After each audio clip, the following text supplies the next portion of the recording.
Good day everyone! Welcome back to my YouTube channel. Sa video na ito, ibabahagi ko sa inyo kung paano gumawa ng item analysis gamit ang Microsoft Excel. Ang item analysis ay mahalaga para sa mga guro at mananaliksik upang masuri ang kalidad ng mga test items at malaman kung gaano kaepektibo ang mga ito. Ano nga ba ang item analysis? Ito ay proseso ng pagsusuri ng mga tanong sa isang pagsusulit upang malaman kung aling mga tanong ang mahirap, madali at kung aling mga tanong ang nakakatulong sa pagkilala sa mga mag-aaral na mahusay at hindi mahusay. Ngayon, simulan na natin. Buksan ang Microsoft Excel at gumawa ng bagong spreadsheet. Dito, ilalagay natin ang mga datos ng mga estudyante at ang kanilang mga sagot. Ilagay ang mga pangalan ng estudyante sa isang column at ang kanilang mga sagot sa susunod na mga columns. Halimbawa, merong 20 na mga mag-aaral at 20 test questions. Ilagay ang 1 kapag nakakuha ng tamang sagot, 0 o blanco kapag naman mali ang sagot.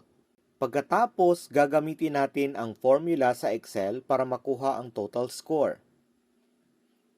Ito ay magagamit natin mamaya sa pagkuha ng upper 27% at lower 27%.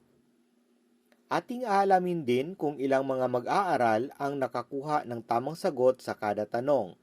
Halimbawa, sa unang tanong, 9 na mga mag-aaral ang nakakuha ng tamang sagot. I-drag natin ito para malaman ang iba pang mga scores. Susunod, pag-uusapan naman natin ang item difficulty at discrimination.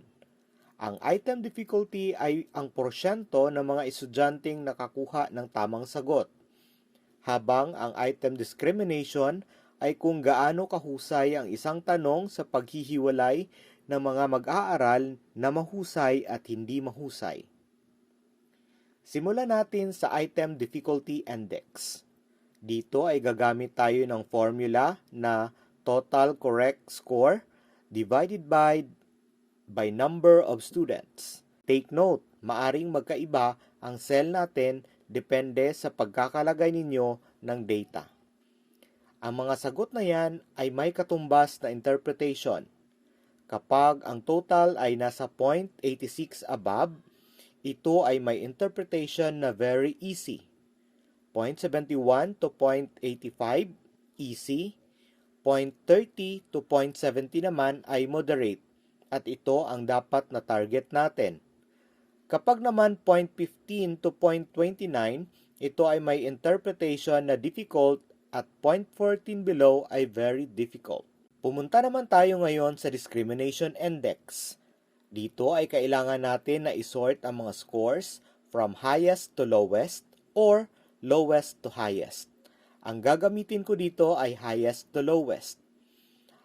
Ang ganitong paraan ay para makuha natin ang upper 27% at lower 27%. Para makuha yan, gagamitin natin ang formula na number of test questions multiplied by 0.27. Kung mapapansin natin, ang sagot niya ay may decimal. Dito ay magra-round off tayo.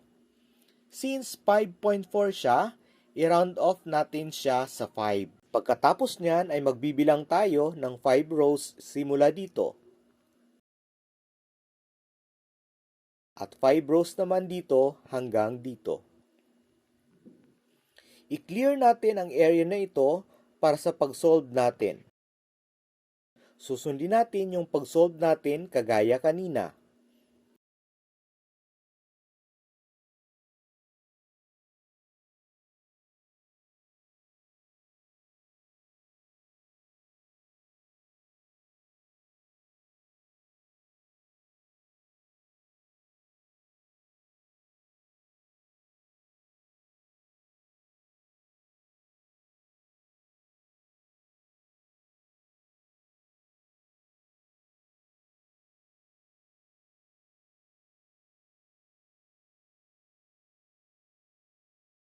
Ang susunod naman ay isubtract natin ang sagot sa upper 27% at lower 27%. Tapos, i-drag natin kagaya nito para mag-autofill siya. Ang susunod na gagawin natin ay i-interpret natin ang na-solve natin. Kapag 0.86 and above, ang interpretation niya ay to be discarded. Kapag 0.71 to 0.85, to be revised. 0.30 to 0.70 ay very good item. Ibig sabihin ay i-retain natin ang questions na yan.